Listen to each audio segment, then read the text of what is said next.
साथियों, आप सभी को नमस्कार। आज का हमारा यह एपिसोड बीए भाग द्वितीय की जो हिंदी साहित्य का प्रश्न पत्र है उसका जो प्रथम प्रश्न पत्र है जो रीतिकाल से संबंधित है उससे संबंधित है। और इसके अंतर्गत मैं आज आपको किस प्रकार से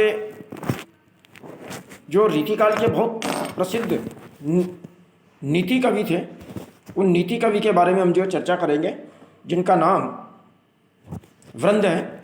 तो वृंद के जो दोहे हैं उनके बारे में हम चर्चा करेंगे। देखिए, आप जैसा कि आप जानते हैं कि वृंद जो है रीतिकाल के उन कवियों में से हैं जिन्होंने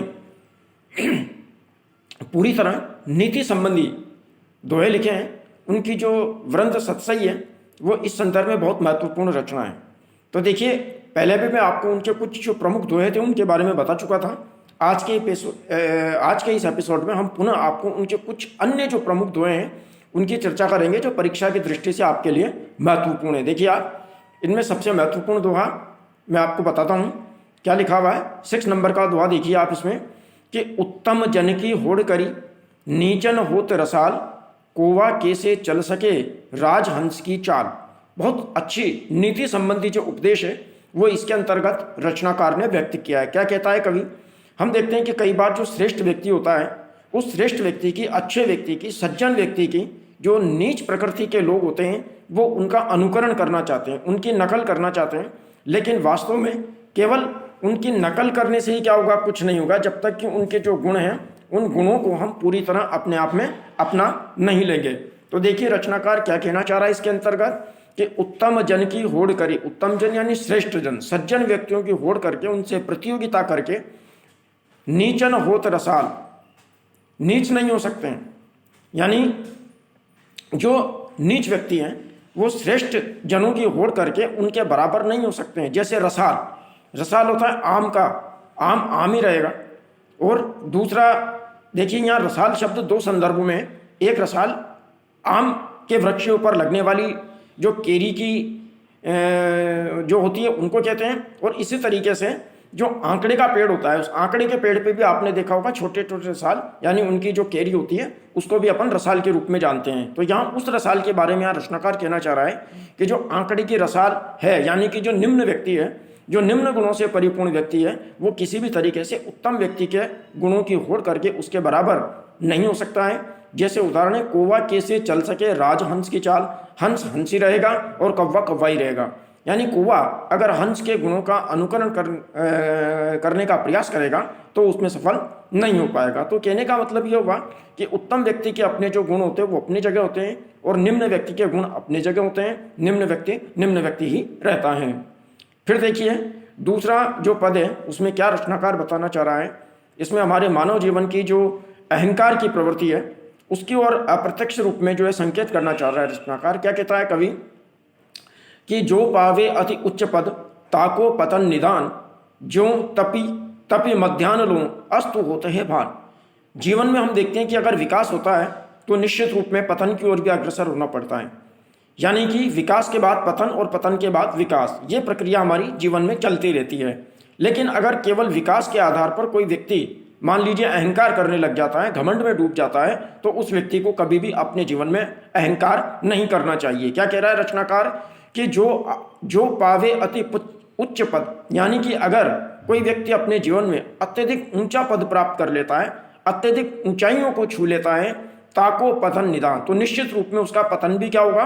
निश्चित रूप में होगा। यानी कि वापस उसको क्या करना पड़ेगा?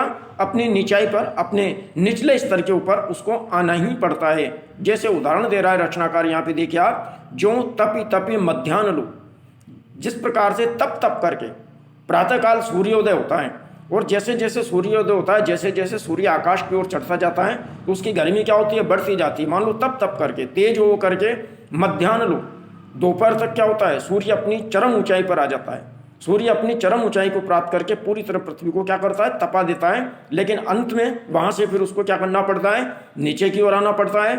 अस्त हो तु है भान, और मध्याह्न में पूरी ऊंचाई को प्राप्त करने के बाद, दोपहर में पूरी ऊंचाई को प्राप्त करने के बाद धीरे धीरे अस्त होते हैं भान, यानी कि भानु अर्थात सूर्य को क्या होना पड़ता है? सायंकाल के समय अस्त होना ही पड़ता है।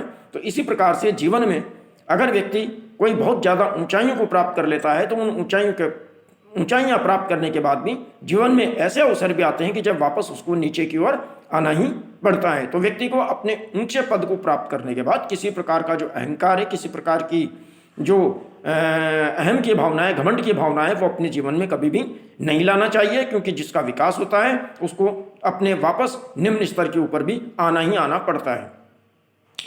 उसके बाद देखिए तीसरा ये जो दोहा है, इसके अंतर्गत भी किस तरीके से हम सामान्य जीवन में एक दूसरे की निंदा करते रहते हैं और कुछ करते रहते हैं।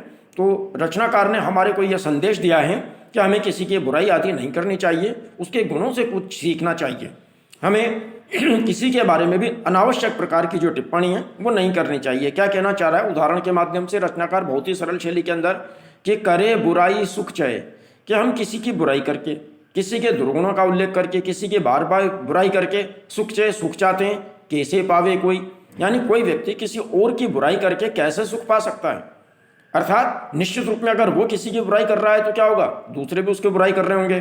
तो करे बुराई सुख चाहे कैसे पावे कोई, कि कोई व्यक्ति किसी दूसरे की बुराई करके और कैसे सुख प्राप्त कर सकता है, वो अपने जीवन में आत्मा की जो शांति वो प्राप्त नहीं कर सकता है। जैसे उदाहरण दिया है नीचे वाली पंक्ति में कि रोपे बिरवा आक को, कि आप बिरवा यानी कि पौधा, आक को यानी आंकड़े का पौधा तो आप लगाते हैं, आंकड़े का पौधा तो आप क्या कर रहे हैं, उत्पन्न कर रहे हैं। और आम कहाँ से हुए, तो उसमें आम कहाँ से पैदा होंगे भाई, आंकड़े के पौधे से तो क्या होंगे, आंकड़ा ही पैदा होगा वो तो कहने का मतलब ये होगा कि जिस प्रकार का आप कर्म करोगे उसी प्रकार का फल आपको भुगतना पड़ेगा। आप बुराई करके, बुरा करके और सुख पाना चाहते हो तो ये बिल्कुल भी संभव नहीं है। रोपे यानी कि रोपना, पौधारोपण करना, आंकड़े का पेड़ लगा करके आप सुख प्राप्त करना चाहते हैं, उससे आम प्राप्त करना चाहते हैं, तो ये संभव नहीं है। फिर उसके बाद देखिए नेक्स्ट जो दुआ है उसके अंतर्गत रचनाकार ने वही अहंकार की बात कही है। बहुत नीति संबंधी बात है, बहुत अच्छे उपदेश है इसके अंतर्गत। क्या कह रहा है रचनाकार कि धन और जीवन को गर्भ कबहू करिए नाही, देखत ही मिट जाते है जो बादर की छाई। यानी व्यक्ति अपने जीवन में बहुत विकास कर लेता है, धन संपत्ति कर लेता है, यौवन के अंदर खूबसूरत होता है, तो अपने खूबसूरती के ऊपर क्या करता है, वो अहंकार करता है, अपने सारे जीवन को जो है पूरी तरह घमंड से परिपूर्ण कर लेता है। तो रचनाकार ये कहना चाह रहा है यहाँ पर, क्या देखिए क्या कहना चाह रहा है कि धन और जीवन को गर्व, कि हमें इस मानव जीवन का और धन का कभी भी क्या करना है, गर्व नहीं करना है। जीवन के बारे में, धन के बारे में, अपने सौंदर्य के बारे में, या अपने संसार की जो भौतिक स्थितियां हैं, इन भौतिक स्थितियों के बारे में हमें किसी भी प्रकार से जो अहंकार, तो गर्व यानी कि अहंकार तो हमें करना ही नहीं चाहिए। धन और जीवन को गर्व कभू करिए नाई, कि धन और यौवन का या हमारे जीवन का हमें कभी भी अहंकार, गर्व नहीं करना चाहिए। देखत ही मिट जाती है, सारी चीज़ें क्या है, देखते देखते मिट जाती है, देखते देखते समाप्त हो जाती है। जो बादल की छाएं, जैसे बादल की छाएं होती है, एक क्षण के लिए बादल घने काले और बहुत बरसाव हो जाते हैं, खूब जो है संपदा देने वाले हो जाते हैं, लेकिन एक क्षण में क्या होते हैं, वो कभी भी नष्ट हो जाते हैं। तो ये सारी चीज़ें बादल की छाया की बात क्या है, बिल्कुल अस्थिर है। इसलिए व्यक्ति को अपने जीवन में इन चीज़ों का अहंकार तो कभी भी नहीं करना चाहिए। फिर देखिए यहाँ पर जो निम्न प्रकृति के जो चुगलखोर होते हैं, उन चुगलखोरों के बारे में क्या रचनाकार कहना चाह रहा है कि ओछे नर के पेट में रहे न मोटी बात, आध शेर के पात्र में कैसे शेर समात। क्या कह रहा है रचनाकार कि हम कई बार क्या करते हैं, जो हमारे साथ उठने बैठने वाले होते हैं, कई बार जो है छोटी प्रवृत्ति के भी होते हैं, तो हम उनको भी अपना विश्वास पात्र मान करके अपनी बात जो है बता दिया करते हैं। तो रचनाकार क्या कहना चाह रहा है कि जो निम्न प्रवृत्ति के हैं, जो ओछी प्रवृत्ति के लोग होते हैं, उनको अपने मन की बात कभी भी नहीं बताना चाहिए। ओछे नर के पेट में, यानी कि जो छोटे लोग होते हैं, छोटे लोगों का मतलब है जिसकी बुद्धि क्षुद्र है, जिसकी विचारधारा छोटी है, जो छोटी छोटी बात की क्या करता है, इधर उधर चुगली करता रहता है, या किसी भी बात को जो है अपने मन में समाहित करके नहीं रख सकता, बार बार किसी बात को एक जगह जाकर के 50 जगह जाकर के उसका जो है व्याख्यान करता रहता है, उसको एक दूसरे को बताता रहता है। तो इस प्रकार की प्रवृत्ति वाले जो व्यक्ति होते हैं, उनको अपने मन की बात कभी भी नहीं कहना चाहिए। तो ओछे नर के पेट में रहे न मोटी बात, मोटी बात यानी कि बड़ी बात। कहने का मतलब ये यहाँ व्यंग्यात्मक है रचनाकार की दृष्टि। क्या कहना चाह रहा है कि यानी कोई छोटी बुद्धि वाला व्यक्ति है, जिसकी समझ कम है, और उसको आप बड़ी बात समझाएंगे, अच्छी बात समझाएंगे, तो ओछे नर के पेट में, ऐसे छोटी बुद्धि वाले के पेट के अंदर जो कायदे की बात होती है, जो अच्छी बात होती है, जो सच्ची बात होती है, वो कभी भी उसकी समझ में नहीं आ सकती है, वो उसको पचा करके नहीं रख सकता है। जैसे उदाहरण के लिए आध शेर के पात्र में, कि बर्तन तो आधा किलो का है, बर्तन तो आधा लीटर का है, भगोनी छोटी है, उसमें आधा लीटर दूध आ सकता है और आप उसमें 1 लीटर भरना चाहते हैं तो कहाँ समाएगी वो बात। तो आध सेर के पात्र में कैसे सेर समात, कि छोटे बर्तन में जो आधा किलो का आधा सेर का पात्र है उसके अंदर आप 1 सेर वस्तु, उससे दुगनी मात्रा की वस्तु को समाना चाहेंगे तो वो कैसे माएगी।